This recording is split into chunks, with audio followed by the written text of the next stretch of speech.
සුබ දවසක් වේවා KG සිනමා YouTube නාලිකාව බලන ඔයාලා සියලුම දෙනාට. අදත් මම ඔයාලට ගෙනල්ලා තියෙනවා 2024 වර්ෂයේදී නිකුත් වුණු ගොඩක් දෙනෙකුට මගහැරුණු ඉතාමත් සුපිරිම ගණයේ ෆිල්ම් එකක්. මේ ෆිල්ම් එක හොරෝ තිලෝ කැටගරි ගණයට අයත් වන අතර IMDb අගේ 8.5ක් ලබා ගන්න සමත් වෙලා තියෙනවා. මේ ෆිල්ම් එකේ නම තමයි River of the Blood. එහෙමත් නැත්නම් ලේන් තෙත්තුන ගංගා දිය. මේ ෆිල්ම් එකේ කතාව මෙන්න මෙහෙමයි. කැම්පස් එකේ ඉඳලා යාළුවෝ සෙට් එකක් යනවා වැකේෂන් එකකට. ඔන්න ඔය අතරේ තමයි මේගොල්ලෝ දාගන්න ට්‍රිප් එකක් යන්න. ට්‍රිප් එකේ ගිහිල්ලා විනෝද වෙන ගමන් මෙයාලට ආසාවක් ඇති වෙනවා මේ අවට තියෙන පාළු ඝන වනාන්තරයක ඇවිදින්න යන්න. ඔන්න ඔතනින් තමයි මෙයාලගේ ජීවිතේ සම්පූර්ණයෙන්ම උඩියටුකුරු වෙන්න පටන් ගන්නෙ. අපි බලමු මෙයාලගේ ජීවිතේ බේරගෙන මේ පාළු වනාන්තරේ නැවත එළියට එන්න පුළුවන් වෙයිද? එහෙමත් නැත්නම් මොන වගේ භයානක දේවල් වලට මෙයාලට මුහුණ දෙන්න වෙයිද?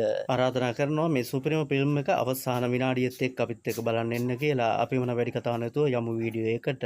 ඔන්න ෆිල්ම් එක පටන් ගන්නකොට අපිට වෙන්නනවා කැලයක් මැදින් පාරක් කපාගෙන යන මිනිස්සු කීප දෙනෙක්. ඔන්න මේ වෙලාවේ දකින්නවා ගහ කපමින් සිටින අනිත් එක්කෙනා තමන් එක්ක ඉන්න අනිත් සගයා කැලේ ඇතුළට නිකන් එකපාරම සතෙක් වගේ ඇදගෙන යන සිදුවීම. ඒත් එක්කම ක්‍රියාත්මක වෙච්ච ඔහු එතනම ගහේ ගහලා තිබුණු පොරවත් අරගෙන ඉස්සරහට ගිහින් බලනකොට එකපාරම ඔහුට හිතා ගන්න බැරි දෙයක් තමයි දකින්න ලැබෙන්නේ. මේ සිදුවීමෙන් ගොඩක් බය වෙච්ච මොහු එකපාරම කැලේ ඇතුලෙන් දුවගෙන ගිහිල්ලා එළියට යන්න තමයි උත්සාහ කරන්නේ. නමුත් හිතා ගන්නවත් බැරි විදියට දඩයක් කරුවෙක් විසින් ඉතාමත් සූක්ෂමව අටවන ලද උගලකට මෙයාව අසු වෙනවා.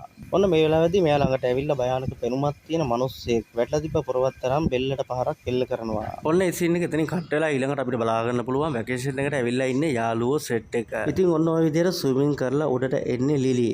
ලිලි දිහා ඉතාමත් උනන්දුවෙන් බලාගෙන ඉන්නේ රීච්. ඔන්න ඉතින් ඒ පරණ ටිකක් අවුල් ගියා වගේ මොකද රීච්ගේ ගර්ල්ෆ්‍රෙන්ඩ් වෙච්ච නිසත් එක ටිකක් දැක්කා. ඒ වගේම තමයි කැම ගන්න පටන් ගන්නවා. ඔන්න වෙලාවෙදි තමයි මයිකල් කියන්නේ රීච්ට මයිකව තිබ්බ පුංචි දේපලක් මම විකුණුවා. අන්න ඒ නිසා මේ පාර වැකේෂන් එකේ යන බිල් එක සම්පූර්ණයෙන්ම මං ගෙවන්නම් කියලා. ඊට පස්සේ මයිකල් කියනවා නීසාට සහ ලිලිට ඔයාලා shopping යනවා කිව්වා නේද? එහෙනම් ඔයාලා shopping ගිහිල්ලා එනකන් පල්ලෙහා තියෙන ගඟට ගිහිල්ලා බෝට්ටු පදින්නම් කියලා. ඊට පස්සේ තමයි මයිකල් ලිලි කියන්නේ අපිත් ඔයාලත් එක්ක බෝට්ටු පදින්න එනවා shopping යන්න නම් කවදා බැරිද කියලා. ඊට පස්සේ තමයි මයිකල් කියන්නේ අද පොඩ්ඩක් කාලා බීලා විනෝද වෙලා හෙට උදෙන්ම අපි ගමන පිටත් වෙමු කියලා.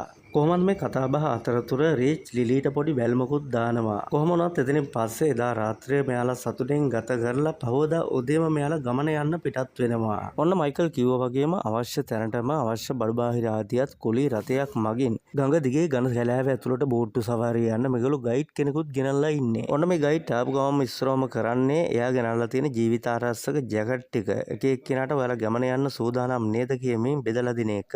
කොහොමත් මේ ගඟ දිගේ පල්ලෙහාට යන්න කිසිම ජංගම දුරකථනයකට සිග්නල් නැහැ. අන්න ඒ නිසාම බෑග් එකකට දාලා අනිත් එක කලාතුරකින් මේ ලැබිච්ච අවස්ථාව උපරිම ප්‍රයෝජනය ගන්න තාක්ෂණයෙන් පොඩ්ඩක් ඈත් වෙලා පොඩ්ඩක් මේ කැලේ විදිහට ජීවත් වෙමු කියලා තමයි ගයිඩ් කියන්නේ. ඒකට ඔක්කොම කැමති වෙනවා. ඊට පස්සේ මෙයාලගේ වටිනා බඩුත් එක්ක ජංගම දුරකථනත් ඒ මල්ලට දාලා පරිස්සමට බෝට් එකෙන් ගහ ගන්නවා. ඔන්න නැවතත් කායක් එකට බඩු ටික එහෙම දාගෙන මෙයාලා ඔක්කොම සූදානම් වෙනවා නැවතත් ගමන පටන් ගන්න. ඔන්න ඔය විදිහට ගඟ දිගේ තවත් කැලේ ඇතුළටම ටිකක් යනකොට මෙයාලට බලා ගන්න පුළුවන් වෙනවා මේ කැලේ ජීවත් වෙන විවිධ සත්තු. පොඩි කාලේ ඉඳලම මෙයාලා නගර ජීවත් වෙච්ච නිසා මෙයාලට මේක ලොකුම අත්දැකීමක් බවට පත් වෙනවා. කොහොම ටික දුරක් යනකොට නීෂා ගයිඩ්ගෙන් අහනවා ඔයා කොහොමද මෙච්චර මේ පරිසරය ගැන දැනගත්තේ කියලා. ඊට පස්සේ තමයි කියන්න පටන් ගන්නෙ. ඊට පස්සේ තමයි ගයිඩ් කියන්නේ මම කොහොමත් ඔයාලට මේ ගැන කියන්න තමයි හිතාගෙන හිටියේ.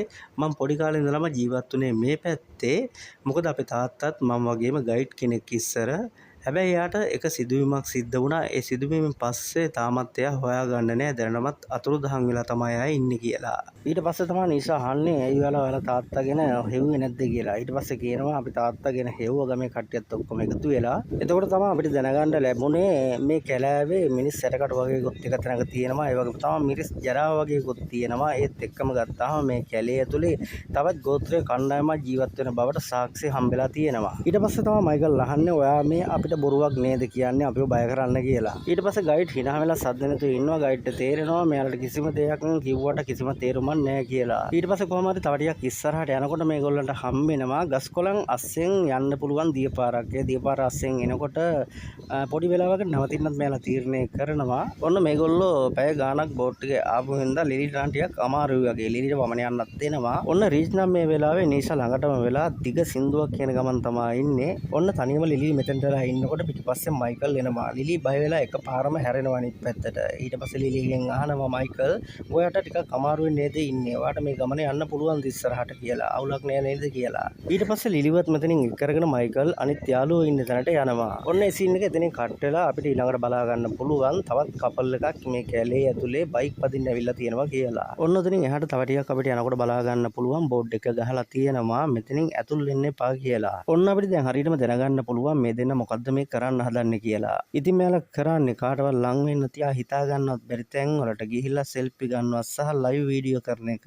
ඉතින් මෙයාලා මෙතන තියෙන බෝඩ් එකත් ලයිව් පෙන්නලා මෙයාලගේ ෆ්‍රෙන්ඩ්ස්ලාට කියනවා අපි මෙතනින් එහාටත් ඉස්සරහට යනවා කියලා. ඔන්න ඊට පස්සේ මේ දෙන්න මෙතන ඇතුල් වීම තහනම් කියලා තියෙන බෝඩ් එකත් පසු කරගෙන තවත් දුරට ඉතාමත් වේගයෙන් යන්න පටන් ගන්නවා. හැබැයි මේ විදිහට මේගොල්ලන්ට වැඩි දුරක් නම් යන්න සිද්ධ වෙන්නේ නැහැ. එකපාරම කැලේ ඇතුලෙන් එළියට ආව මිනිස්සෙක් මෙයාගේ බයිකේ එන ගමන්ම උලකින් හරියටම බෙල්ලටම අයිනවා.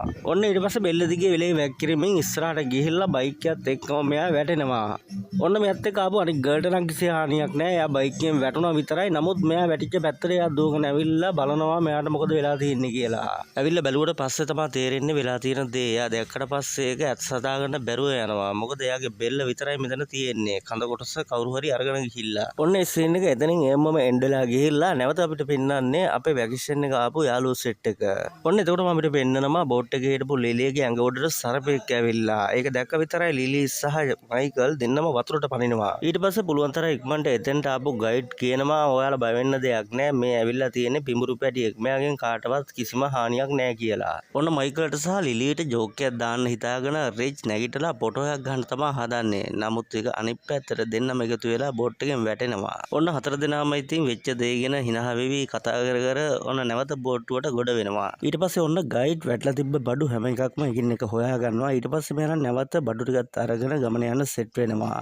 ඊට පස්සේ සීන් එක එතනින් එහෙමම කට් වෙලා ඔන්න ඊට පස්සේ අපිට බලා ගන්න පුළුවන් අර ලයිව් වීඩියෝ එකක් ගන්න හිතාගෙන තහනම් බෝඩරේ පාස් කරලා ආපු ගෑනු කෙනා විතරයි. මොකද එතන හිටපු පිරිමි කෙනා කවුරු හරි පුද්ගලයෙක් කුලකින් අරලා මරලා දැම්මනේ. මෙයා හොඳටම දැන් බය වෙලා ඉන්නේ. මොකද මේ වෙනකොටත් භයානක ගෝත්‍රයක් ඉන්න ප්‍රදේශයට තමයි දැනටවත් මෙයාලා ඇතුල් වෙලා ඉන්නේ. ඔන්න මේ විදිහට ඇවිදගෙන ඉස්සරහට යනකොට මෙයාට හම්බ වෙනවා අමුතු ಜಾති අద్భుත ගල් ගුහාවක්. ඔන්න මෙතන තියෙන ගල් ගුහාවට ඇවිල්ලා මෙයා ගෙනාපු එළියක් භාවිතා කරලා මේ ගල් ගුහාව අවට පරීක්ෂා කරනවා. එතකොට තමයි මෙයා දැනගන්නේ දැනටමත් මේ ගෝත්‍රිකයන්ගේ වාසස්ථානයක් වෙච්ච තැනකට තමයි මෙයා ඇවිත් ඉන්නේ කියලා. ඉතින් මෙයාට කරගන්න දෙයක් නැහැ. ඒක නිසා මෙයා මෙතන ඉඳලම ලයිව් එකක් කරන්න පටන් ගන්නවා.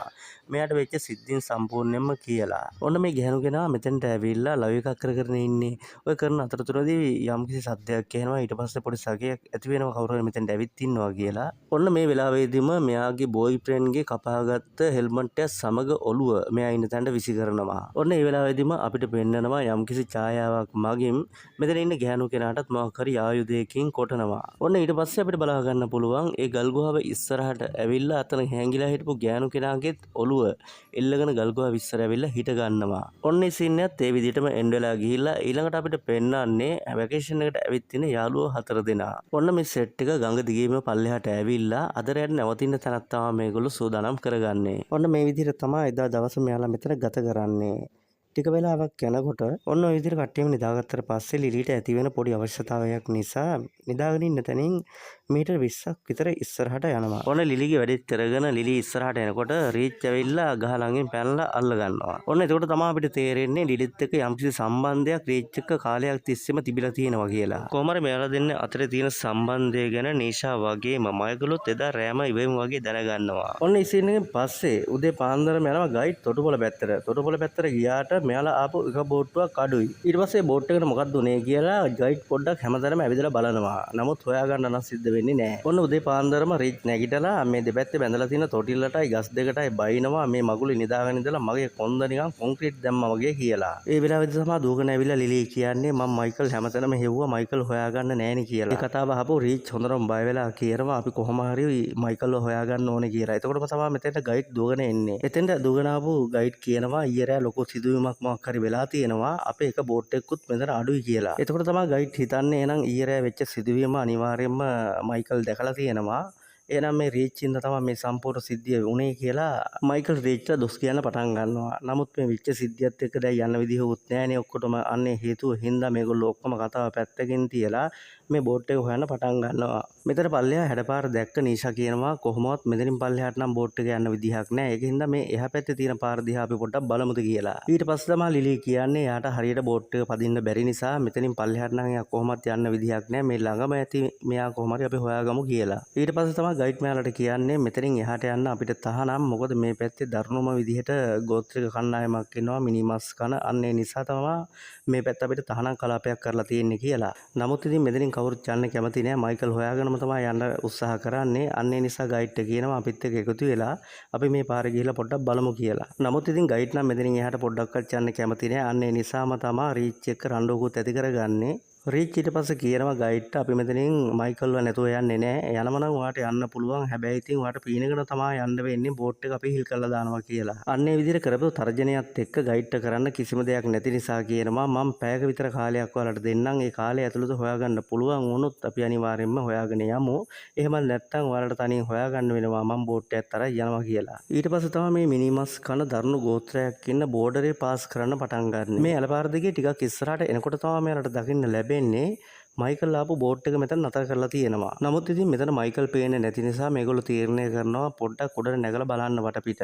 ඊට පස්සේ තමයි ගයිඩ් මෙයාලට කියන්නේ පුළුවන් තරම් ඉක්මනට ඔයාලා පොඩ්ඩක් ওই පැත්තේ බලලා එන්න. හැබැයි ඉතින් පැයක් විතර මම බලාගෙන ඉන්නම්. ওই පැත්තට ගියපු මිනිස්සෙත් තාම මේකන් ඇවිල්ලා නැහැ කියලා. ඔන්න රීච් එක ලිලි සහ නීෂාත් මේ ගමන යන පිටත් වෙනවා. ඔන්න ඔය විදිහට මේ ගමන ටිකක් දුර ඉස්සරහට යනකොට වැලක ලේපාරක් ගෑවිලා තියෙනවා. රීච් දකින්නවා. නමුත් අනිත් දිනට මේ දේ අඟවන්නේ නැතුව මේ පැත්තේ නෙමෙයි අපි එහා පැත්තේ යමු කියලා වගේ පාර වෙනස් කරලා යන්න තීරණය කරනවා. ඊට පස්සේ තමයි පෙන්වන්නේ අපිට තොටුපළේ ඉන්න ගයිඩ්. ගයිඩ් නම් මේ වෙනකොට හොඳටම බය වෙලා තමයි ඉන්නේ. ඔය අතරේ තමයි ගයිඩ්ට 아무තු සද්දයක් ඇහෙන්නේ. නිකන් නීෂා කතා කරනවා වගේ. ඊට පස්සේ ගයිඩ් පොඩ්ඩක් ගිහිල්ලා බලනවා. ඊට පස්සේ තමයි ගයිඩ් පුදුම කරවමින් ගයිඩ්ට දකින්න ලැබෙන්නේ මිනිස්සුන්ගේ ඇඳුම් වලින් සරසපු පඹයෝ කීප දෙනෙක් ඉන්නවා. ඊට පස්සේ තමයි ගයිඩ්ට හරියටම වැඩේ තේරෙන්න පටන් ගන්න. මීට කලින් අල්ලගත්ත මිනිස්සුන්ගේ බඩු තමයි මේ හැමතැනම ඉල්ලලා තියෙනවා කියන එක. ගයිඩ් තව ටිකක් හොඳට මේ ප්‍රදේශය හොඳට විමර්ශනය කරලා බලනකොට ගයිඩ් එකපාරම මතක් වෙනවා මේ තොප්පිය නම් හොඳටම මට මතක තියෙන තොප්පියක් කියලා. ඔන්න ඔය වෙලාවේ තමයි ගයිඩ්ට තේරෙන්නේ මේක වෙන කාගේවත් තොප්පියක් නෙමෙයි මේක ගයිඩ්ගේ තාත්තගේ තොප්පිය කියලා. නමුත් ඔන්න ඔය වෙලාවේදී තමයි ගයිඩ්ට හරියටම වෙලා තියෙන සිදුවීම තේරෙන්න පටන් ගන්නෙ. නමුත් මේ වෙනකොටත් ගයිඩ් ගොඩක් පරක්කු වැඩි. ඔන්න එකපාරම ගයිඩ් මෙතන හැංගිලා හිටපු භයානක පෙරුමක් තියෙන ගෝත්‍රයක දැක්කා. අන්න ඒ නිසා තමයි ගයිඩ් දුවන්න පටන් ගන්නෙ. කොහොම හරි ගයිඩ් දුවගෙන ගිහිල්ලා බෝට්ටුව නගින්න සමත් වෙනවා. ඊට පස්සේ තවත් ගයිඩ් ටිකක් බලාගෙන ඉන්නවා තමන්ගේ යාළුවෝ ටික නැවත එයි කියලා. නමුත් ඉතින් වැඩි වෙලාවක් ගයිඩ්ට මේ විදිහට බලාගෙන ඉන්න සිද්ධ වෙන්නේ නැහැ. මොකද වතුර යටින් ඇවිදින් ගයිඩ්ගේ බෙල්ල කපලා ගයිඩ්ගේ කතාවත් එතනින්ම ඉවර කරලා දානවා. ඔන්න ඉතින් මේ වෙච්ච සිදුවීමක් ගැන තාම කිසිම දෙයක් නොදන්න මේ තුන් දෙනා මේ ඉස්සරහට තියෙන පාර දිගේ ඇවිදගෙන යනවා මයිකල් හොයාගෙන. මෙතන තියෙන හෙල්මට් එකක් අතට අරගෙන ලිලි පරිස්සම් කරනකොට එකපාරම මයිකල් ළඟ ඉඳලා ඇඟට පනිනවා. ඊට පස්සේ කොහොමද ඔයා මෙතෙන්ට ආවේ කියලා අහනවා. ඊට පස්සේ මයිකල් කියනවා ලිලිට ඊයේ මං ගඟේදී වතුර බීව්වේ. අන්න ඒ නිසා මට බඩේ හැක්කමක් හැදුනා. ඒ හැදිච්ච බඩේ හැක්කම ටිකක් දරා ගන්න අමාරුයි. ඒකින්ද තමයි මට නිදා ගන්නත් බැරි වුනේ.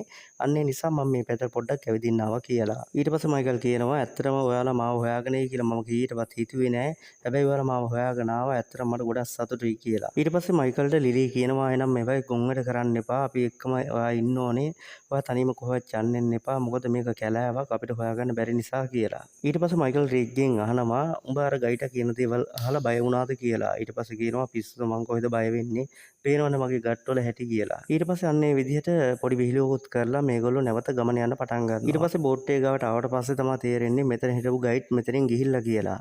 ඊට පස්සේ කියනවා මේ පාහරය මෙතන තිබ්බ කැම ටිකයි සේරම ටිකත් අරගෙන ගිහිල්ලා එනයි යන්න කියලා. ඊට පස්සේ මෙතනින් ඉස්සරහට ටිකක් යනකොට මෙයාලට පේන්න තියෙනවා ගයිඩ් ආපු බෝට් එක. ඊට පස්සේ ඉක්මනට මෙතනින් මෙයාලා බැහැලා මේ බෝට්ටුව පොඩ්ඩක් පරික්ෂා කරලා බලනවා. මේ බෝට් එක පොඩ්ඩක් පරික්ෂා කරනකොට තමයි මෙයාලට හම්බෙන්නේ බෝට් එකේ තිබිලා ලේ වගේක්. අන්නේ ලේ පරික්ෂා කරනකොට තමයි හිතෙන්නේ එහෙමනම් ගයිඩ් මෙහෙන් ගිහිල්ලා නැහැ. මෙයාට මොකක් හරි ලොකු අනතුරක් වෙලා තියෙනවා කියන එක. ඊට පස්සේ මෙතනින් පොඩ්ඩක් ඉස්සරහට ගිහින් බලනකොට මෙයාලට පේනවා මොකක් හරි මුට්ටියක් ලිපේ තියලා තියෙනවා වගේ. පොඩ්ඩක් ගිහින් පරික්ෂා කරලා බලනකොට එකපාරම මේ මුට්ටිය ඇතුලෙන් ගයිඩ්ස්ගේ ඔළුව මතුවෙන්න පටන් ගන්නවා. එතකොට තමයි මේගොල්ලෝ හොඳටම වෙලා තියෙන සිදුවීම තේරුම් ගන්නෙ. එතකොට තමයි නීෂා කියන්නේ ගයිඩ් කියපු කතාව සම්පූර්ණයෙන්ම ඇත්ත. එහෙනම් ඒගොල්ලෝ තාමත් මේ ජීවත් වෙනවා කියලා. ඊට පස්සේ මෙතනින් කලබල වෙලා මේගොල්ලෝ ඉක්මනින් දුවන්න පටන් ගන්නවා බෝට්ටුත් අරගෙන. ඊට පස්සේ මයිකල් එක්ක පොඩි ප්‍රශ්නකුත් දාගන්නවා රීච් මොකද උඹ හින්දා තමයි මේ දේ සම්පූර්ණයෙන්ම වෙන්නේ හේතුව කියලා. ඊට පස්සේ මෙතන ඉක්මන නීෂාවිල්ලා කියනවා රණ්ඩු කර කර ඉන්න එපා අපි ඔක්කොටම මැරෙන්න තමයි වෙන්නේ ඉක්මනට මෙතනින් යමු කියලා. ඒත් එක්කම රීච් දකිනවා මේ වතුරේට මොකක් හරි අමුතු දෙයක් තියෙනවා කියලා. එකපාරම උඩ ඇවිල්ලා එතනින් ගෝත්‍රිකයෙක් රීච්ට පිහියෙන් අයින්න හදනවා. රීච් අද්දකින් පැනපු ගමන් අල්ල ගන්නවා ගෝත්‍රිකයව.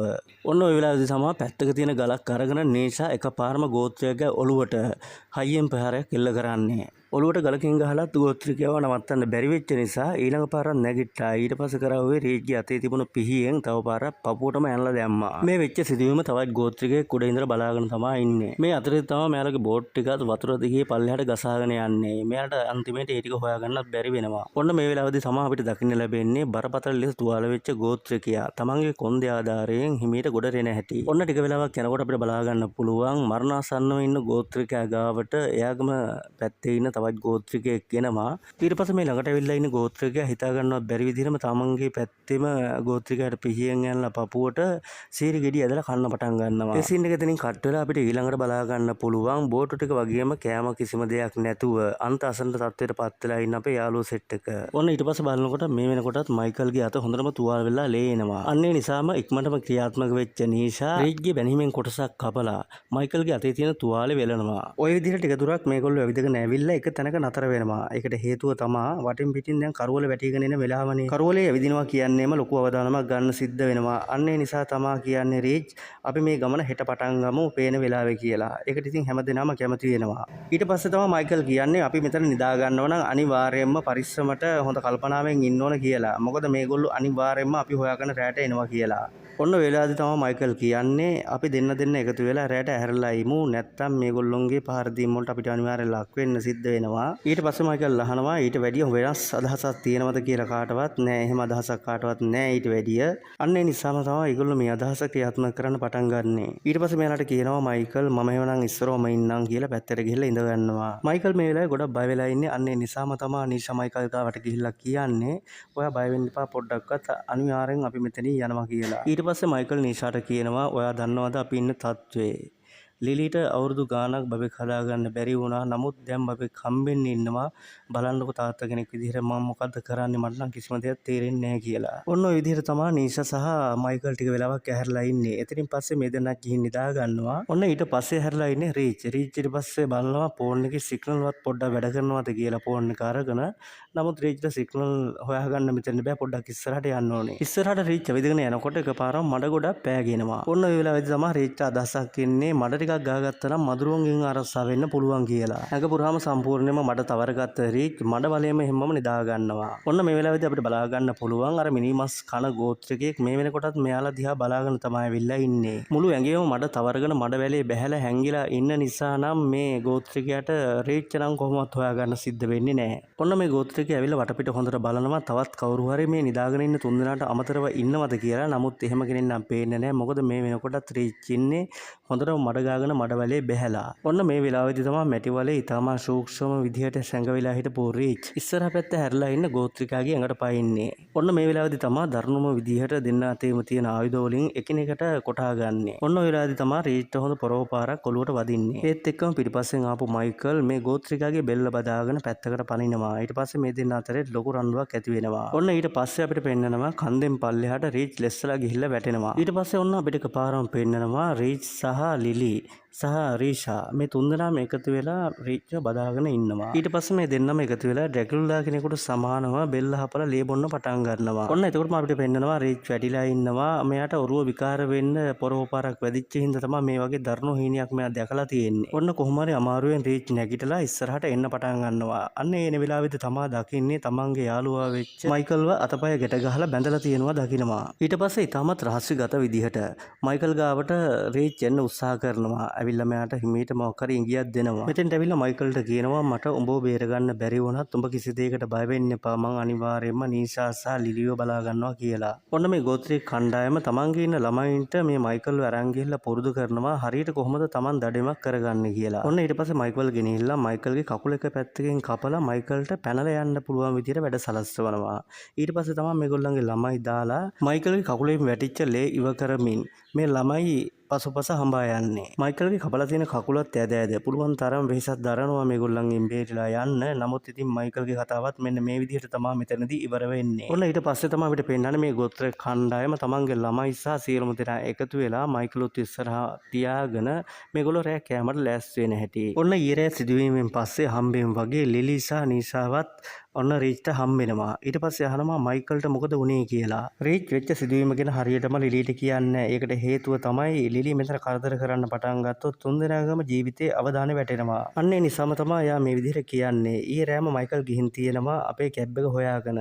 අපිත් පුළුවන් තරම් ඉක්මනට මේ ගඟ දිගේ යන්න ඕනේ පල්ලෙහාට. අපි එහෙමනම් වැඩි පරක්කු වෙන්නේ නැතුව ඉක්මනට ගමන පටන් ගමු නේද කියලා. ඔන්න ඊට පස්සේ තමයි මෙයාලා ගඟෙන් පල්ලෙහාට බහින්න පටන් ගන්නෙ. වතුර දිගේම පල්ලෙහාට ගියපුවාම යන්න පුළුවන් තරම් ඉක්මනට ලේසි වෙයි කියලා හිතාගෙන. ඔන්න පුළුවන් ඉක්මනට මෙයාලට මග අරින්න ඕන කියලා හිතාගෙන මෙයාලා ගඟේ පල්ලෙහාට දුවගෙන යනවා. ඔන්න වෙලාවෙදි තමයි ගිහිල්ලා ලිලි වලකට වැටෙන්නේ. ඊට පස්සේ බලනකොට තමයි තේරෙන්නේ මේ දඩයක්කාරයෝ විසින් අටවපු උගුලක් කියලා. ඔන්න මේ දෙන්න එකතු වෙලා පුළුවන් තරම් ඉක්මනට වැලක ආධාරයෙන් පල්ලෙහා තියෙන වලට බැහැලා ලිලිගේ මේ වෙනකොට ඇනිලා තිබ්බ උලක් ගලවලා ලිලිව උඩට ගන්න සමත් වෙනවා. ඔන්න මේ විදිහට මේ උගුලෙන් බේරිලා පල්ලෙහාට එනකොට දකින්නවා මේගොල්ලෝ මෙයාලා ආපු කායක් එක මුල්ලක තියෙනවා කියලා. ඔන්න ඔය විදිහට ටිකක් පල්ලෙහාට එනකොට එකපාරම රේජ්ට අමුතුම අදහසක් එනවා. ඊට පස්සේ ශ්‍රීච් මෙතනින් බැහැලා ඔරුවත් පාඩුවේ ගියපු දෙන් පාවෙලා කියලා හිතාගෙන ෆෝන් එකෙන් ගත්ත වීඩියෝ එකක් රේජ්ගේ දාලා තමා ගහක් උඩින් තියලා තියෙන්නේ. ෆෝන් එකේ කතා කරන සද්දෙට මේ ගෝත්‍රයේ කණ්ඩායමේ ඉන්න නායකයා ඇවිල්ලා ෆෝන් එක අතට ගන්නවා. ඔන්න මේ වීඩියෝ එක දිහා බලාගෙන ඉන්නකොට තමයි මේ ගෝත්‍රිකයාට පිටිපස්සෙන් ඇවිල්ලා ඉතාමත් තද ප්‍රහාරයක් එල්ල කරන්නේ. ඊට පස්සේ මේ දෙන්න අතර ඉතාමත් දරුණු සටනක් පටන් ගන්නවා. ඊට පස්සේ මේ ගෝත්‍රයේ කණ්ඩායමේ නායකයා රේජ්ව මරන්න හැදුවත් බෙල්ල කපලා මරන්න නැතුව එහෙමම එතනම තිබ්බ වැලක් අරගෙන බෙල්ල ගැට ගහලා රේජ්ව එල්ලන්න උත්සාහ කරනවා. ඊට පස්සේ මේ ගෝත්‍රිකයා කරන්නේ අතේ තිබ්බ පිහිය ගහක ඇනලා එතනම තිබ්බ වැලක රේජ්ව එල්ලලා ඉස්සරහ බෝට් එකෙන් පාවෙලා එන කෙල්ලෝ දෙන්න ඉන්න පැත්තට පනින්න තමයි හදන්නේ. නමුත් කොහොම හරි අමාරුවෙන් රේජ් ගහේ ගහලා තිබ්බ පිහිය අරගෙන එල්ලලා තිබ්බ වැල කපලා ඉවරලා මේ ගෝත්‍රික නායකයාටත් පිහියෙන් ඇනගෙනම තමයි වතුරට පනින්නේ. ඔන්න ඔය වෙලාවේදී තමයි මේ දෙන්න අතර ඉතාමත් දරුණු සටනක් පවතින්නේ. නමුත් ඉතින් මේ ගෝත්‍රිකයාට තියෙන හයියට රේජ් වතුර සෑහෙන වෙලාවක් ඔබාගෙන ඉන්නවා. ඒත් එක්කම තමයි ක්‍රියාත්මක වුණු රේජ් ගෝත්‍රිකයාගේ ඉනේ තිබ්බම පිහිය අරගෙන ගෝත්‍රිකයාගේ බෙල්ල දෙපැත්තෙන් කපලා දාන්නේ. ඔන්න ඔය වෙලාවේදී තමයි රේජ්ට තමන්ගේ යාළුවා මයිකල්ට කරපු සම්පූර්ණ දේවල් මතක් වෙන්නේ. ඒ දේවල් මතක් කරලා අවසානට ගෝත්‍රික නායකයාගේ කතාවත් මෙතනින් සදාටම ඉවර කරලා දානවා. ඔන්න ඊට පස්සේ ගෝත්‍රයාගෙන් පස්සේ ගෝත්‍රිකෝ ඉවරයි කියලා හිතුවත් ඉවර නෑ. තවත් ගෝත්‍රිකයෝ සෑහෙන ප්‍රමාණයක් මෙයාලා දිහා බලාගෙන ඉන්නවා. හොඳටම රේජ් දකින්නවා.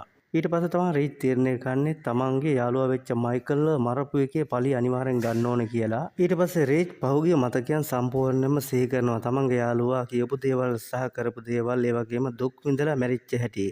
ඊට පස්සේ මේ ගෝත්‍රිකයන් ඉන්න තැනට ගිහිල්ලා එක එක මරන්න පටන් ගන්නවා. ඔන්න ඔය අවස්ථාවේදී තමයි රේජ්ටත් එක පිටම පීපරවල් දෙක තුනක් එල්ල වෙන්නේ. ඊට පස්සේ රේජ්ගේ ජීවිතෙත් ඔන්න ඔය විදිහට තමයි අවසාන වෙන්නේ. ඔන්න ඊට පස්සේ අපිට පෙන්නනවා නීෂාව. නීෂා ඊට පස්සේ දකින්නේ හේනියක් කියලා අපිට පස්සේ තමයි තේරෙන්නේ. ඔන්න ඊට පස්සේ තමයි නීෂා තමන්ගේ යාළුවවත් පරිස්සමට අරගෙන ආරක්ෂිත බෝඩරෙන් එහා පැත්තට පැන ගන්න සමත් වෙන්නේ. ඔන්න තමන්ගේ යාළුවත් අරගෙන ඉස්සරහට එනකොට තමයි නීෂා දකින්නේ මේ පැත්තට වාහනයක් එනවා කියලා. ඔන්න වාහනේ දැක්ක විතරයි මේ දෙන්නම එකපාරම පාර මැදට පැනලා වාහනේ නවත්ත ගන්න උත්සාහ කරනවා. ඊට පස්සේ වාහනෙන් බහලා ගෑනු කෙනෙක් එනවා. මෙතෙන් ඩාවට පස්සේ තමයි දැනගන්නේ මේ ඇවිල්ලා තියෙන්නේ මෙයාලගේ හොඳම යාළුවෙක් කියලා. ඔන්න දරුණුම ගණේ මිනිමස් කන ගෝත්‍රකයන්ගෙන් ජීවිතේ බේර ගන්න සමත් උනේ දෙන්නෙක් විතරයි. ඉතින් මේ ෆිල්ම් එක බලන ඔයාලටත් යම්කිසි පණිවිඩයක් දීලා තමයි මේ ෆිල්ම් එක ඉවර වෙන්නේ. ඒ පණිවිඩය තමයි තමන්ගේ ළඟ ඉන්න අය කවදාවත් රවට්ටන්න එපා. ඒ වගේම තමයි තමන්ගේ ආදරණීයන් එක්ක යන ගමනක් 100%ක්ම දැනගෙන ආරක්ෂිත ස්ථානයක් වෙන්න ඕන. එවනම් අද ගෙනත් තියෙන ෆිල්ම් එක හොඳයි කියලා හිතනවා නම් පුංචි ලයික් එකක් සහ කමෙන්ට් එකක් දාන්න යන්න අමතක කරන්නත් එපා. එවනම් මීටත් වැඩිය ලස්සන ෆිල්ම් එකකින් නැවත හමු වෙනකන් සියලු දෙනාට සුබ දවසක් වේවා.